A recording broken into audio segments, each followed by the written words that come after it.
Welcome back everyone, this is GTA Failure. In our last video we wrapped up with de-ice by completing the mission Rumble, and then I brought this tank right over here, so I just wanted to show you what vehicles we have available to us in our Staunton garage.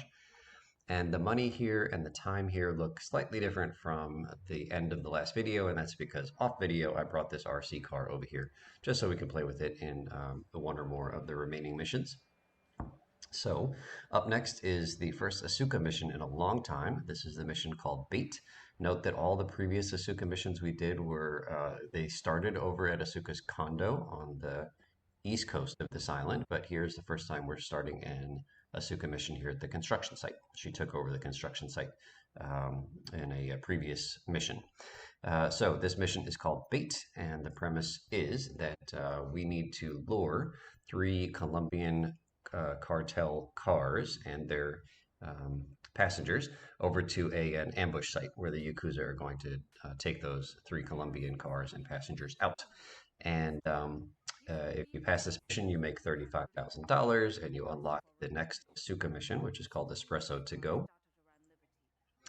And the simplest way to do this would be to wake up the first car and then drive directly to the ambush location. And once that first car has been blown up by the Yakuza, you leave the ambush location and go wake up the second car and then turn right around back to the ambush location. And once that second car is blown up, you head back out again and go wake up the third car and bring them back. It's more efficient to wake up all 3 of them kind of one after the other and make just a single trip to the ambush location, which is what you're going to see me do here. First, I'm going to skip an uneventful drive right over the bridge into Shoreside Vale. And you'll see me wake up this first car right here. It'll be on the left-hand side. Once you get close enough, it gets a blue arrow over its head. And then he is going to try to ram into me, and that's all he's going to do. And so I've got a particular path that I take that wakes up all 3 of these vehicles and then ends up at the ambush location. So we're going to make a right up here across this main bridge. And we're going to gain some distance, some separation from that first car that's tailing us, but that's fine. And so this is my speed strat actually, and it takes me about 4 minutes to do this mission, starting at the mission marker over in the construction site until it's the mission pass. There are faster ways to do this. All right, so here comes the, we just passed the second guy there, so he's right on our tail. Whoopsies, look out. So you can see they're just trying to ram into you, so it's not really all that risky. It's not like they get out and start shooting immediately. In fact, if they get out at all, you fail. I just follow this path and line up my ducks and try to get some separation just so that they can't harass me like this guy is right here. So there are faster ways to do this. In fact, I will link in there's the last car right in front of me, so I'll make a left as soon as he's active. So I'll link in the video description below a video of a YouTuber named TDUVA, who does this entire mission with the Dodo. And so flies from the construction site over to this island here and wakes up all 3 cars one after the other, and then makes a beeline to this compound where all the Yakuza are waiting. So here I'm just kind of ducking into the corner. I'll look backwards so you can see the Yakuza taking out the Colombian cartel, lighting the car on fire. It's not often that a Colombian cartel manages to find me over here in my little hidey hole. There's a reason I'm staying in the vehicle and not helping, and I'll get into that later. So the Dodo strat is really cool. Like I said, this speedrun strat that I use takes about 4 minutes to do the mission, but Taduva is going to do it in about 2 in the video linked below. So check it out.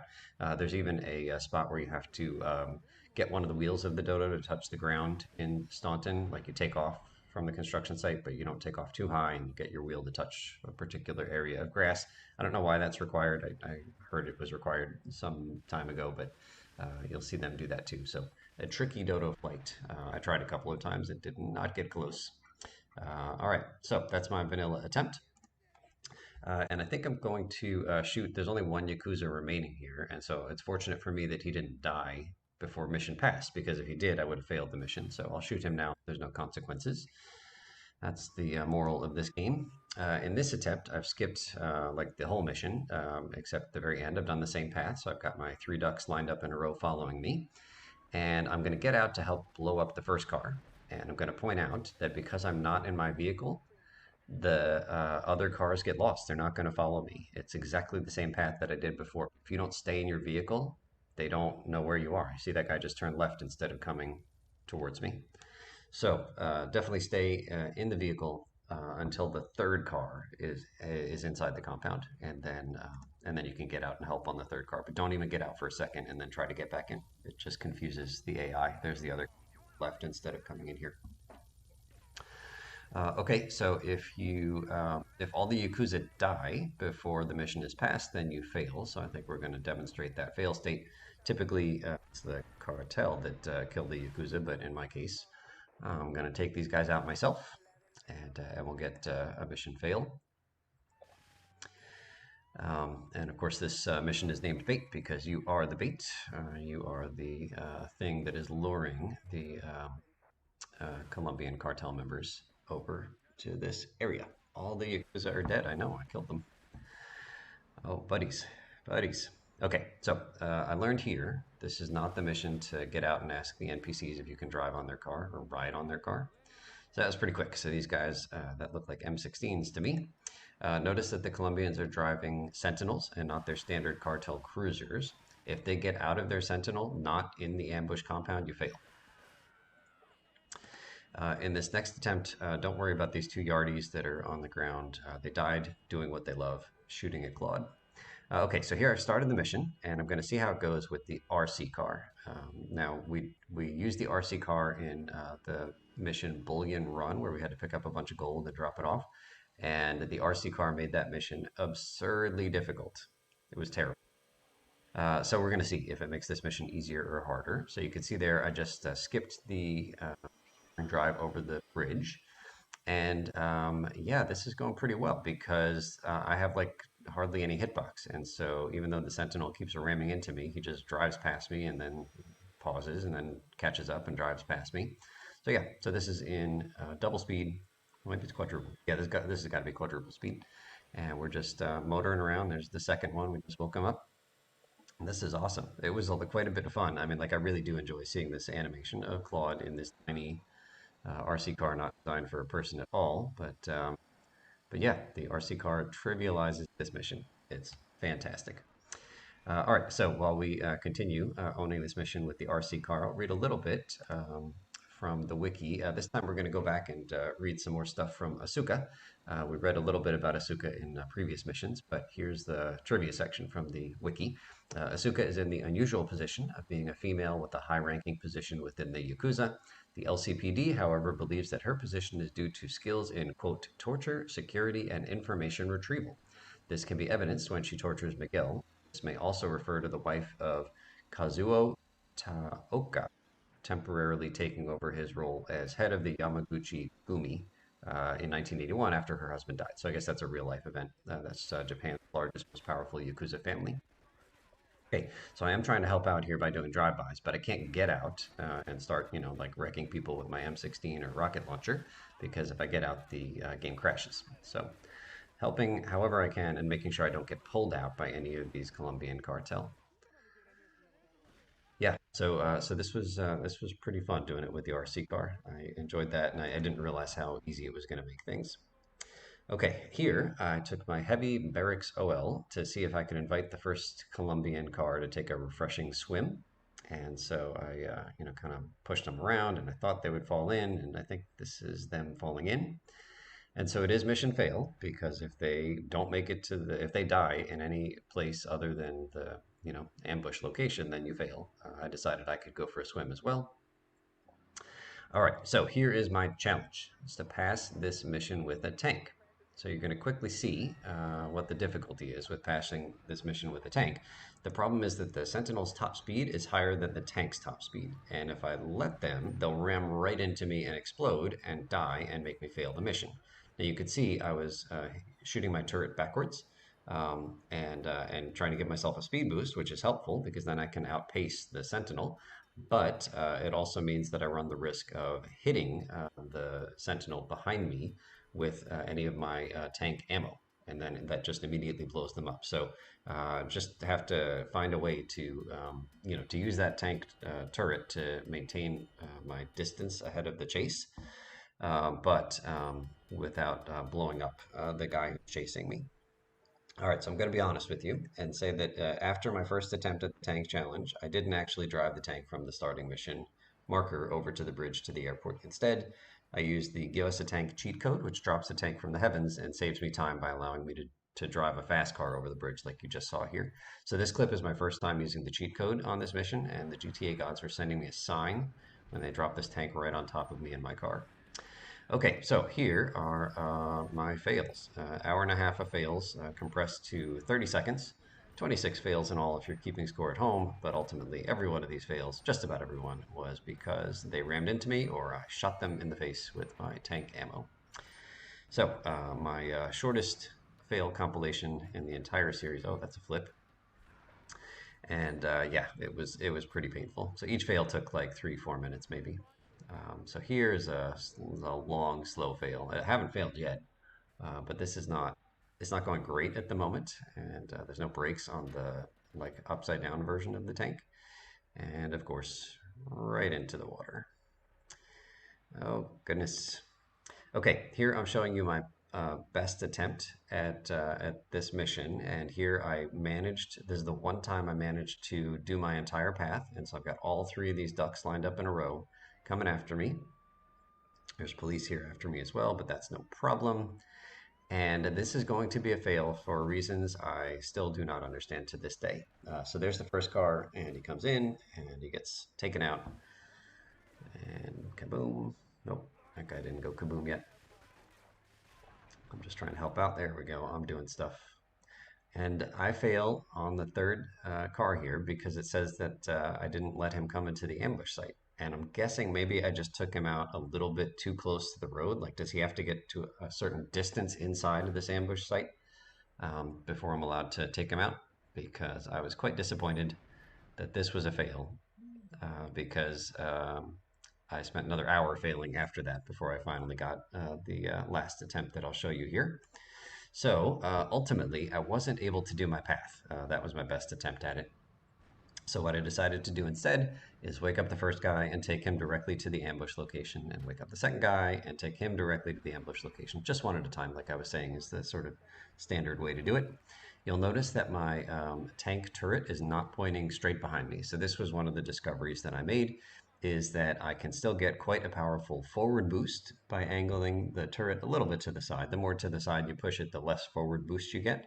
But I don't need a full forward boost to keep ahead of these guys, and having the turret angled slightly to the side greatly decreases the chances that I accidentally blow up one of the chasing sentinels with my tank ammo.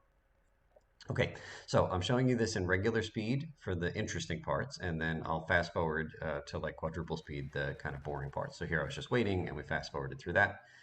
And now I think we might fast forward through some of this drive to wake up the other guy. But as soon as he's awakened, I'll show it to you in regular speed. From the wiki, the sentinels driven by the cartel squads are damage proof and tip proof, so they will take no damage from ramming and will not catch fire if flipped over. However, the special properties cannot be saved in the player's garage. The sentinels are vulnerable to bullets, flames, and explosions. You can begin this mission with a wanted level and have a wanted level throughout. Doesn't make any difference. And here we're bringing victim number 2 into the ambush compound. And we'll go back to reading some more trivia from the wiki about Asuka. It is also strongly hinted that Asuka is a sadomasochist. Evidence of this can be seen in GTA 3 as her seeming enjoyment towards torturing Miguel. Her behavior has also been carried over into the GTA Advanced depiction. The working name for Asuka during the development of GTA 3 was Kemuri, Kemuri, instead of Asuka. It's possible Asuka had feelings of some kind for Claude, as in several cutscenes she said various things about him, such as "I like that in a man," or calling him handsome, and how they can, quote, form a relationship, business or otherwise. Asuka's rank in the Yakuza is never explicitly stated. It is known that Kenji is the Wakagashira, which means he's the underboss who is second in command. It's very likely that Asuka serves as the titular Oyubon, or the boss. Okay, so here is victim number three on my tail, and I'm just trying to get enough distance from him so that when I make my right-hand turn up here, which is going to slow me way down because the tank doesn't handle as well as the Sentinel, that I have enough space so that he doesn't ram into me. Um, and I guess a big part of the issue with all of my fails was that if you hit one of the so many of the light poles will just collapse when you hit them with the tank when you run into them with the tank, but some of the light poles are totally solid and they won't budge no matter what. And so if you hit one of those, it's pretty much mission fail like right away because it stops all of your momentum. Maybe it turns you at a different angle, and it doesn't take long for the Sentinel to catch up and ram into you. And there we go, mission passed. I was real excited because it was an hour and a half of that. Holy cow. All right, so we're going to save here, and so I never have to do that again. So while I drive my tank back to the safe house over in Staunton, I'll share the mission count for Asuka. Asuka appears in 11 missions in GTA 3, 8 of which she's the boss for, which makes her the boss that gives the most missions in the entire game. And in GTA Advance, she's also a main character, and she's a boss for 8 missions in that game as well. So, really important character in the 3D universe. All right, so let's talk a little bit about Catalina. Reading from the wiki, Catalina is the main antagonist of GTA 3, and she is the leader of the Colombian cartel. And in San Andreas, she is a main character. This is set in 1992, 9 years prior to GTA 3. So in San Andreas, she was a criminal in Red County and also the cousin of Cesar Villalpando, who was the leader of the Barrios Los Aztecas gang. So here I'm about to put my tank in the garage, and then I open the garage, and I see something that I was sort of surprised to see, and it's just that I forgot I was a big fat dirty stinking cheater with my tank code. So this actually isn't the tank that we legitimately got. So we're going to dispose of this tank and never speak of it again. And I was also surprised to find like another tank over on a neighboring road. I saw it a bunch of times, like every time I did my attempts at this mission. There's going to be a tank up here just north of this road we're turning onto. And I promise you, I didn't put that tank there. I think what happened is that like I put my tank into the Staunton garage, and I think somehow like it didn't quite fit or something, and like it interacted with the walls of the garage in sort of a funny collision detection way, and I think it got shoved into blue hell. I wasn't in it, the garage was closed, I didn't see it, but I think that what happened is it got pushed into blue hell and then it respawned here. And so, but still, like my tank, like it was in the garage, so I didn't use the cheat code to get another tank there, but it was there nonetheless. Okay, so all we need to do is save our game and then call this video done. We'll have much more to say about Catalina in the coming videos. She is going to be the last mission giver of the entire game. The culminating mission is hers. So we've got two more Asuka missions and then one Catalina mission, and then we will be at 100%. So exciting. Okay, so we'll save to get the time to be daytime, and next up is the next Asuka mission. Thank you so much for watching, and we'll see you real soon.